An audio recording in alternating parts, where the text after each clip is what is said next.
vaan terve! Se on uuden videon aika ja vihdoin auringon paistakin saatu tänne Itä-Suomeen ja tässä pienellä ailulla kävin pienillä ostoksilla kaupungilla ja vähän ilmapiiriin haistelemassa. Mutta itse asiaan sitten, niin tuossa puhuinkin viime videolla, että vähän muutakin tapahtunut tässä viime aikoina, niin nyt selvitellään mikä miestä vaivaa. Eli tuossa kesäkuussa kävin tämmöisessä mulle rutiinissa ylämahan magneettikuvassa ja sitten heinäkuussa kävin sitten lääkärillä kuuntelemassa lausuntoa ja siellä sanottiin, että alkuperäistä vaivaa, minkä takia sinne kuvaa meni, niin sitä ei sillä näkynyt, mutta sitten näkyy vähän muuta. Elikkä oli semmonen pieni patti tai muutos oli tuolla alamaksassa, niin semmonen löydös, että se jäi vähän sille puheelle, että se pitää selvittää lisää, että mitäpäs se on, että onko tämä nyt hyvälaatuista vai pahalaatuista ja siinä sitten nosti paikallinen lääkäri tassut pystyyn ja sanoi, että tää on suoraan Helsingin juttuja, että hänpä laittaa lähetteen tuonne Helsinkiin kirurgille tai kirurgian meetingiin ja katsotaan sieltä mitenkä homman selvittelyyn jatketaan ja aika pian sitä sitten tulikin, että seuraavaa oliko se tietokonekuvassa, että piti käydä ja sitten siellä tietokonekuvassa kävi ja siellä sitten sanottiin vaan, että joo, että se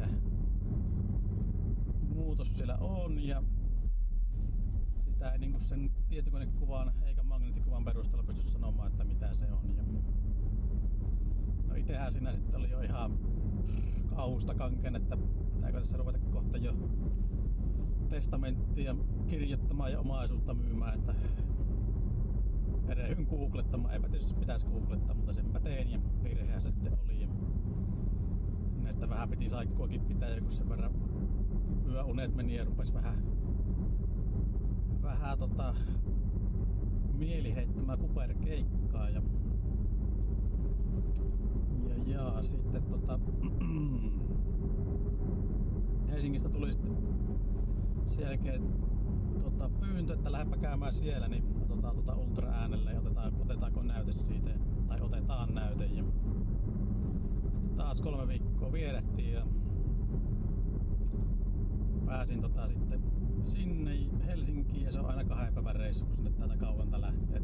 Eka päivänä labroja ja sydänfilmiä ja seuraavana päivänä sitten aina se toimenpide, mitä ollaan tekemässä. No joo, sitten menin sinne ja ultraääneen meni ja siellä sitten sanoi radiologi, että on vähän hankalassa paikassa, että näkyvyys huono, että laitetaanpa varjoainetta sisään ja katsotaan sitten uudestaan. Ja sitten sitä etittiin siinä aikansa ja sitten radiologi nosti kädet pystyyn, että ei täällä, hän ei saa näkyvyyttä, ei pysty näytettä ottamaan. Ja siinä kävi lääkärikin sitten tapaamassa ja sanoi lääkäri, että mietitäänpä uudestaan porukalla ja he laittaa sitten tai soittaa ohjeita tai laittaa sitten viestiä, että mitä sitten tehdään. Ja olisiko ollut seuraava viikko, niin sitten soitti jo sieltä kirurgi, että joo, seuraava magneettikuva pitäisi tehdä, että taas erilaisilla merkkiaineilla magneettikuvaa. Ja siinähän sitten meinasi käydä niin, että kun se piti kuukauden sisään ottaa, että katsoo kuukauden päästä sitten se vastauksen siitä, niin ei ruvennut aikaa kuulumaan ja soitin tonne omalle polille, että mikäs tässä on, niin sinne oltiinkin jonon perälle päästy ja minä sitten siellä vähän tiuskasit, että mitenkäs kun tää pitäisi niinku 2 viikon päästä olla käsittelyssä tää kuva ja ei ole vielä aikaakaan edes. Onneksi ne pääsit aika nopeasti. Mä kävin siellä sitten ja sitten taas sanottiin, että joo, tässä kuvassa näyttää vähän huonolle näyttää, että vaatii lisää tutkimuksia ja että pitäisi tommonen tietokonekuva ohjattu näyte sitten ottaa, kun ei kerran ultraäänellä onnistu. Taas aikaa paloi ihan törkykauan, että sinne pääsi ja sitten kävi siellä tietokonekuvassa ja sehän ei ollut millään tavalla sitten semmonen mitä puhuttiin, että tonne takaviistosta kylkilun välistä mentiin ja ei pystynyt hengittämään ja vähän palleen hermonirasti ei pystynyt 2 viikkoa hengittämään kunnolla ja oli kyllä semmonen reissu sanoi, että en varmasti tuu muuten uudestaan sitten. En varmasti tuu uudestaan ja siinä sitten lääkäri kanssa sanoi sitä näytettä ottaessa, että on vähän hankala, kun aina kun se näyttötuneelon työntää johonkin ja katsoo kuvasta, niin se on aina vähän eri paikassa, missä se kuviteltiin olevan. Ja sieltä sitten vähän hakuammunalla niitä näytteitä otti ja toivoi, että joku osuu.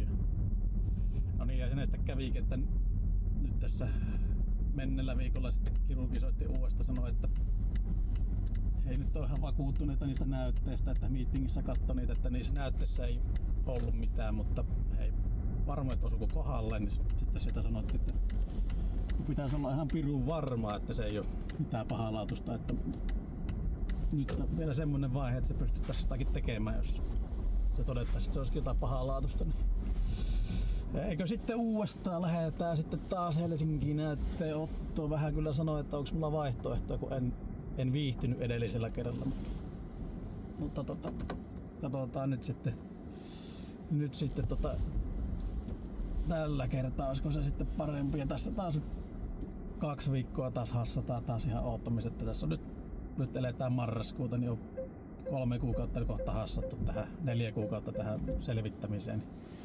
Alkaa ainakin itellä tuo hermo vähän pettämään. Ei sen takia, että ei pelkästään sen takia, että ei vastauksia saa, vaan tätä aikaa palaa ihan törkeästi. Kiireellisenä hoitaa hommia, mutta niin kuin aina puhutaan viikoista kun lähdetään selvittämään. Niin en pidä oikein. Tässähän kerkee tilanne muuttui monta kertaa ennen kuin mitään selvyyttä saadaan. No, mutta ei mitään, näillä suunnitelmilla menee. Ja katsotaanpa sitten mikä ensi kerran vastaus on. Siellä pitäisi näytteenotto olla ja sitten kirurgin vastaanotto samalla, että varmaan siellä sitten kuullaan lisää, että mikä sitten on suunnitelma. Että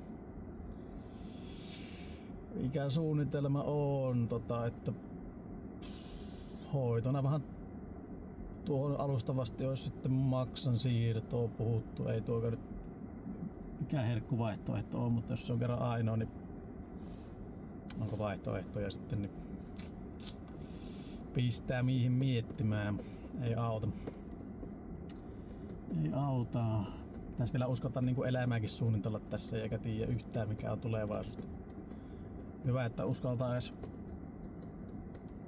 joulukinkkua ostaa, kun ei tiedä mitä jouluna on, missä menossa.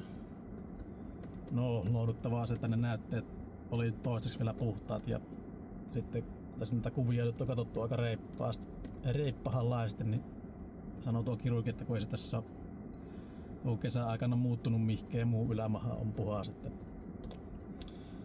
sanoo, että ei tässä nyt semmoista hätää vielä oo, kotti lohduttaa, mutta eipä se tietysti ajattelepa omalle kohdalle, jos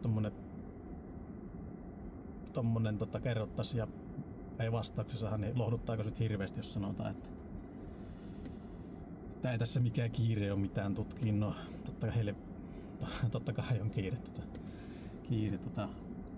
Aina se, kellä vaiva on, niin selvittää ne mahdollisimman pian.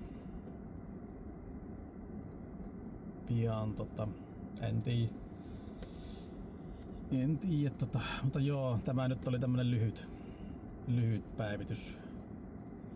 lyhyt päivitys tähän hommaan, niin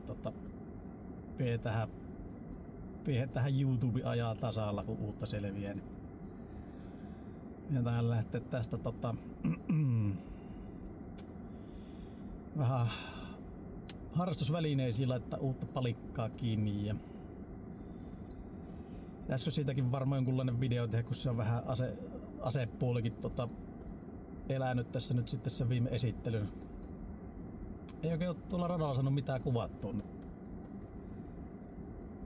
kuvattua. Että siellä on aina niin paljon hälinää ja muuta, niin matsku mitä on kuvattu, niin se on oikeastaan käyttökelvotonta, kun sitä pitäisi niin paljon sumentaa ja audiota blokata, niin ei se ei ole kiinnostavaa katsottavaa enää siinä vaiheessa. Siinä kuvattavaa ja Rissalassahan ei kuvata saa, enkä halukkaan sillä kuvata, niin siellä olisi vähän vapaampi, mutta ei sielläkään. Että täytyy tässä varmaan, kun